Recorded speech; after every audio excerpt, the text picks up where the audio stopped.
If you are generally speaking a Star Wars or Obi-Wan Kenobi fan and you're coming here for details of this Marvel Comics Obi-Wan series, I want to apologize up front. You probably don't know who Christopher Cantwell is, the writer behind this. And it's about to get ugly. This man has been on a path of destruction across the Marvel Comics universe, essentially destroying wonderful characters like Steve Rogers with his United States Captain America series and Iron Man in his own Iron Man series. Obi-Wan Kenobi, starring Ewan McGregor, will be its own Disney Plus show in the near future. And so they're trying to roll this out beforehand. If you are a comic book reader, join me in pouring one out for my homie, old Ben Kenobi. You know what I mean?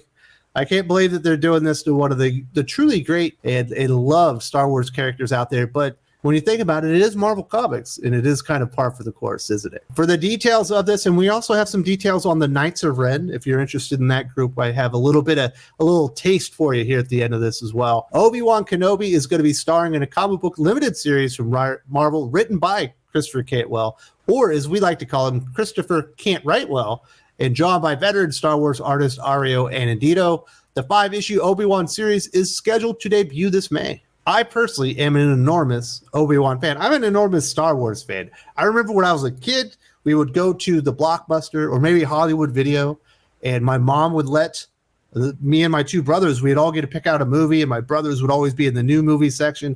I would just go and pick up Star Wars or Empire Strikes Back or Return of the Jedi, and then my brothers would all be mad at me. They're like, "What? We've seen this movie so many times." I'm like, "It's still the best movie in the building. Why would I go pick out something worse?" I've been an enormous Star Wars fan my entire life. I even used one of those Darth Vader collector holders. You remember, like the action figure holders? I jumped off my top bunk once, and I hit my older brother over the head with it and knocked him out. I took a tremendous beating for that. I maintain that was a good move because I love Star Wars, and Vader got him. You know what I mean? He got his comeuppance. Why would they do this to Obi-Wan Kenobi? What did old Ben Kenobi do to CB Cebulski and the group editor at Star Wars for them to put Christopher Cantwell on the comic book? He's literally the worst. He has been called, and this is not a favorable comparison, the Tom King of Marvel Comics. And I stand behind that. I think that's a pretty apt comparison. I didn't get to coin that one, but I'm definitely running with it. Christopher Cant-Wrightwell is the Tom King of Marvel Comics. If you want to hear about Iron Man's mommy wife or Captain America feeling really sad about what he represents and not being able to win fights anymore, you read Christopher Cantwell. Now, as far as this series goes, it is set in the final days before the events of Star Wars: A New Hope. Marvel's Obi-Wan series will have the trusted Jedi Master recounting and contextualizing his life and his career as a member of the Jedi War. This is what Christopher Cant-Wrightwell had to say about the series. What I love about Obi-Wan is that he is so much of a character of patience and fortitude. He holds out hope and keeps that flame going even in the darkest times. He lost his master, his best friend. He's experienced a lot of grief, but he pushes forward. He waits on Tatooine for decades. He is the Buddhist concept of Shanti, patience personified. He is able to hold on to the glimmers of light amidst the cloak of darkness. Every issue thematically deals with his ability to do this as a person. I say actions speak louder than words. And Christopher Cant-Wrightwell has actually a lot of actions behind his comic book writing, as in we know what kind of stories he writes. He's going to take Obi-Wan Kenobi and he's going to deconstruct him. The problem when you have a Tom King or a Christopher Cant-Wrightwell deconstruction is he forgets to put the character back together. He is going to systematically take everything you love about Obi-Wan Kenobi, old Ben, and he's going to strip them from the character. And Marvel are willing accomplices in this, unfortunately. And if history is any indication, you are likely to see Obi-Wan Kenobi have his privilege checked. After he saves somebody, he'll have some stupid nag going over there telling him what a privileged character he is and how he shouldn't even have insurance on Tatooine because he's so privileged or something. It's just ridiculous. That's the problem when you have these writers like a Christopher Cant-Wrightwell, like a Dennis Hopeless Hallam, but a lot of these really terrible Marvel writers that we have, your Vita Ayalas, they can't separate the fictional universes that they're working in from all those stupid causes in their heads because they're all cause heads. And they have to shove them down your throats via the characters that you know and love. Obi-Wan Kenobi is one of the most beloved heroes in the entire fictional universe, whether it be movies, cartoons, comic books, whatever. People love Obi-Wan Kenobi. People want to hear stories about Obi-Wan Kenobi. The problem with this is based on what Cantwell's done in the past, is you aren't going to read a story about Obi-Wan Kenobi. You're going to see Obi-Wan Kenobi, but the words coming out of his mouth are going to be from Christopher Cantwell. There are plenty of people that would love, that would kill, that would fight for the opportunity to get to write an amazing Obi-Wan Kenobi story while he's waiting for Luke to come of age on Tatooine and start their big adventure, his final adventure, where we know that he passes away, saving essentially the heroes from Darth Vader, giving them a distraction to get them out there. There's plenty of time there. There's like almost 20 years of story that you can tell. They should have just had Jodie Hauser come in here and regurgitate something that had already been told about Obi-Wan. She's actually pretty damn good at that. If you read her Thrawn comic book, it's actually really good based on the Timothy Zahn retelling of Thrawn. Why Christopher Cantwell? How many characters this motherfucker got to destroy before he stops getting the keys to so many wonderful cars? You know what I mean? The guy hasn't earned this, and it's just depressing. There's so many great writers out there. Roy Thomas is the man that took the chance on Star Wars being a comic book and said, yes, I want this at Marvel Comics. It turned out great. Mike Baron has told a ton of great Star Wars stories. I think Heir to the Empire, that one's fantastic. It's like a 5-star comic story. John Jackson Miller, the guy behind Comicron, he wrote the Knights of the Old Republic. Have you ever read that omnibus? It's badass. I think there's 2 of them.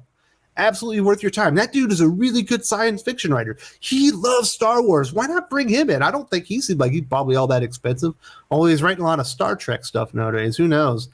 Kieran Gillen even. He's working at Marvel right now. I know he's got his big event, but Kieran Gillen's Vader run was actually pretty kick-ass. Greg Weisman's awesome. He's got a ton of really good Marvel comic books that he's written.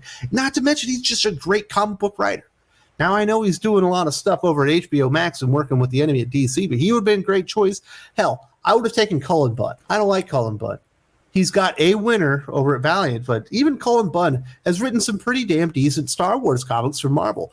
There were a host of people that they could have chosen that would love to write a fantastic Obi-Wan story, but they chose Christopher Cantwell because they don't want an Obi-Wan story. And it's not going to tie into this Disney Plus story or series that's coming up. And I think that's one of the reasons that people outside of comic books will come into this, because they think it's going to get them primed and ready for that series. I'm guarantee you it's not going to have anything to do with it. It's going to be modern day politics using Obi-Wan as a mouthpiece for Christopher Cantwell. Obi-Wan, treating the Sand People unfairly, right?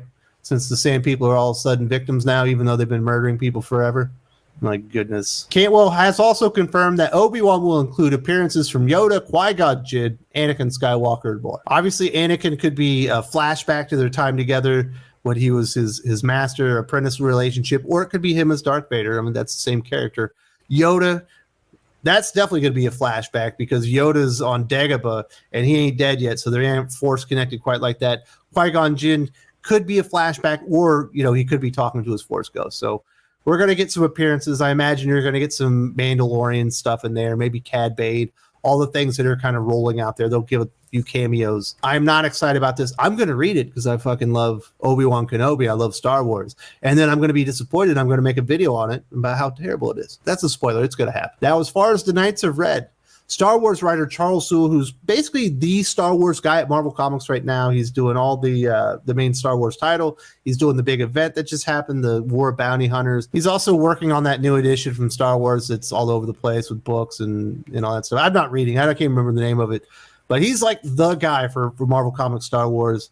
And he gave us some information as far as the Knights of Ren. On Twitter, a pair of Star Wars fans were discussing how very little had been revealed about the Knights of Ren since 2015's Star Wars The Force Awakens, despite the film seemingly setting them up as a bigger deal. Absolutely did. It was one of the big letdowns. One user pointed out that Soule fleshed out the Knights of Ren in Rise of Kylo Ren, though the other asserted that fans still barely know anything about the group. It is at that point that Charles Soule himself interjected and decided to give them some information. And he said, quote, on the Twitter sphere, "You should check out Crimson Reign number 4 and Star Wars number 25. That'll give you more to work with." As far as Star Wars number 25 goes, this is what he had to say that was kind of a hint indicating that something big was going to happen. This was actually earlier. Got confirmation that I'll be able to do something very cool for Star Wars number 25, my 100th comic set in the galaxy far, far away. We'll be, getting the bands back together. If you're a big fan of the Knights of Ren and what could have been, perhaps you need to check out Crimson Reign number 4 and Star Wars number 25. It sounds like Charles Soule has big plans. Me personally, I am not enjoying Charles Soule's Star Wars. If you need to read a Star Wars comic and you're looking for something, go read the Bounty Hunter series from Ethan Sachs. It's the best thing they got going on right now. Now, if you would like more information on Christopher Cantwell and why he's such a terrible comic book writer, I made this video not that long ago. Iron Man is proposing to Hellcat. The problem is she's his abuser. I'm not making it up. You need to watch this video if you don't know what's going on in Marvel Comics. Insane.